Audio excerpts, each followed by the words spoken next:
আসসালামু আলাইকুম ওয়া রাহমাতুল্লাহি ওয়া বারাকাতুহু। সংগ্রামী সাথী ও বন্ধুগণ, আজকের এই মহাসমাবেশের মাধ্যমে আমরা প্রমাণ করে দিচ্ছি হেফাজতে ইসলাম বাংলাদেশ এই দেশ, জাতি, মানবতা, এদেশের ইসলাম মুসলমানদের বিরুদ্ধে দেশি বিদেশি যে কোনো চক্রান্তের প্রতিবাদ করার জন্য, রুখে দেওয়ার জন্য সবসময় প্রস্তুত হয়ে আছে। হেফাজতে ইসলাম মুছে যায় নাই, বিলীন হয়ে যায় নাই, ঝড়ের মতো আছে, সব ষড়যন্ত্র প্রস্তুত করে দিয়ে আবার ঝড়ের মতো চলে যায়। আজকে বাংলাদেশে প্রত্যেকটা সীমান্ত আমেরিকা, চীন, ইন্ডিয়া সহ পৃথিবীর আধিপত্যবাদ, সাম্রাজ্যবাদী শক্তির করণ সভায় আক্রান্ত হওয়ার সম্ভাবনা দেখা দিয়েছে কিনা বলে।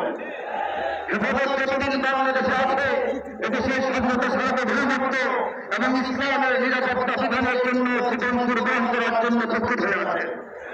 আমি একটি সঙ্গীতের 2 লাইন দিয়ে আমার বক্তব্য শেষ করছি। বাংলার ইতিহাসে যখনই শত্রু আসে পালাবার পথ খুঁজে পায় না। বাংলার ইতিহাসে যখনই শত্রু আসে পালাবার পথ খুঁজে পায় না। ইংরেজ বলিয়ারা এখানে খেয়েছে, তারা পালিয়ে দিয়েছে, পাবে হয় না। আমেরিকা বুঝেন, ইন্ডিয়া বুঝেন, রাশিয়া চায় না। আমেরিকা বুঝেন, ইন্ডিয়া বুঝেন, রাশিয়া চায় না।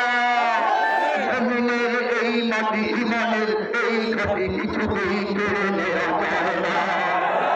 জমিনের এই মাটি, ইমানের এই ঘাটি কিছুতেই কেড়ে নেওয়া যায় না।